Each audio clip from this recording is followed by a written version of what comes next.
So I'm in the studio today with Larissa Barlow, editor of the Banff Crag and Canyon, and Hamish is not here today. He's the editor of the Canmore Leader, but he has today off. But thanks for joining me, Larissa. Well, thank you, Camara. So we have lots of stuff to talk about, and since no one's really representing Canmore today, we're just going to talk about our good hometown of Banff. Yes, we don't need to talk about Canmore. That's fine. Hamish is just cringing listening to this. Oh, yes, I'm sure he is. That's all right, though. He'll come back and just go on and on about the happenings in Canmore. Yeah, I'm sure he will. But lots of crazy stuff has been happening in Banff. We had some sad news last week as far as some of the organizations in Banff, and of course, lots of crazy stuff going on in the world right now. But there was kind of a pretty substantially wonderful thing that happened on Saturday here. Why don't you tell us a little bit about that? Yeah, a bunch of people from the Japanese language school in town got together and kind of held an impromptu fundraiser on the weekend where they were collecting empty bottles from about 9 till noon, so not a huge amount of time. And I really only found out about the fundraiser maybe on the Friday before, so it seemed like it was thrown together pretty quickly. Yeah. And amazing, turnout. The community really came together, and then it ended up raising over $17,000 for the Red Cross to go to disaster relief in Japan. Wow, that's really fun. They must have been just overwhelmed with support. They were very excited, and I think they were. I got a couple calls, just telling me thanks for the coverage that we put them on the front page. They never expected that, but when you see the community really coming out and supporting a cause like this to the tune of $17,000, that's amazing. Yeah. That's one day. That's a couple of hours. So it was just fantastic to see that. Good for them. That's awesome. That's so great to hear. Some other good news going on. As we know, a couple months ago, how long ago would that have closed down? Which the AIDS Bow Valley. They lost their funding at the end of last year. Yeah. That's when they were officially done. Yeah. So some good news then with regards to that. Do you want to tell us a bit about that? Yeah.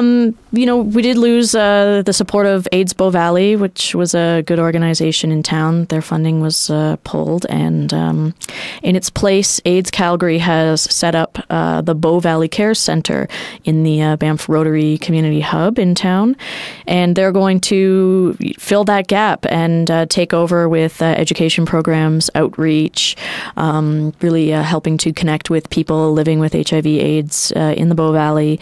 And they're going to continue some of the things that AIDS Bow Valley did, like, bar blitzes and things like that. They're going to do a lot of training for staff, coming to town. And I think that there's high hopes that one day they'll be able to do HIV tests on site. Right. You just walk in, quick blood test, and you'll know immediately, and then peace of mind right there.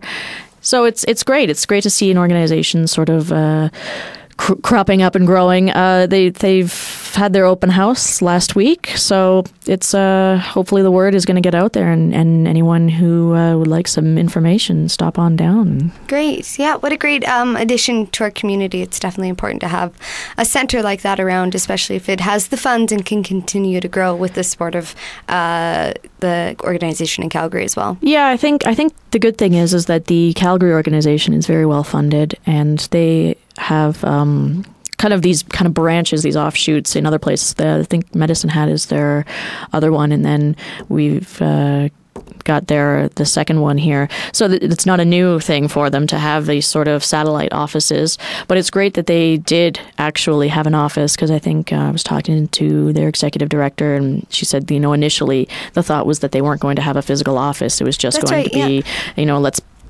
maybe have a worker pop in every now and then for appointments. But I think they kind of did a visit to town and sort of looked at demographics and thought that, an office that's open 5 days a week is something that really needed in a community like this. Mm-hmm. Lots of buzz also around the possible closing with the lack of funding for the YWCA or the women's shelter.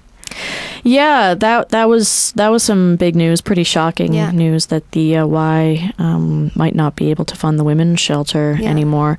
And since we talked about it last week, it's gotten quite a bit of quite a stir, as you can imagine. You know, a lot of people don't want to see that happen, and the news is that town council is planning to meet with the board of directors of the YWCA of Banff to hopefully, you know, maybe learn a little bit more about their financial situation and maybe try to figure out what they can do, if anything, to help this financial situation. And, just in talking with some people, you know, I get the sense, you know, very much so that council doesn't want to see this happen, nor would they ever let this happen. Good. You know, I don't think that it's something that they're turning a blind eye to. I think it was just something that, you know, happened and everyone was very, you know, shocked by it. But I think as they're sort of looking at it now, I can't imagine any scenario in which council would stand by and allow it to close. Shelter, and I'm not sure what kind of level of support it means yet. I don't think they know either. I think they just want to sit down, just council to board, maybe no administration around, and just, you know, get the facts and understand what the situation is. See what they can do, definitely. So just a minute ago we were talking about Japan, and there are a couple fundraisers going on. One in Canmore on the 31st, and then Banff's holding one as well. Yeah, the Banff Rotary Club is helping to host one on Tuesday, March 29th at 7 p.m. at Wild Bill's.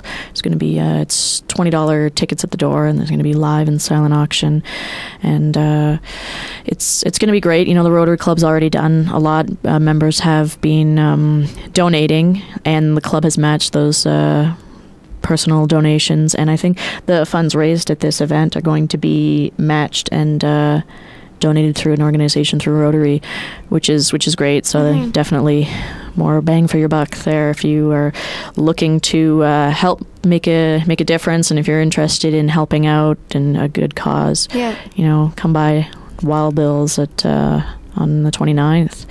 Help out, and then you know, bid on some items.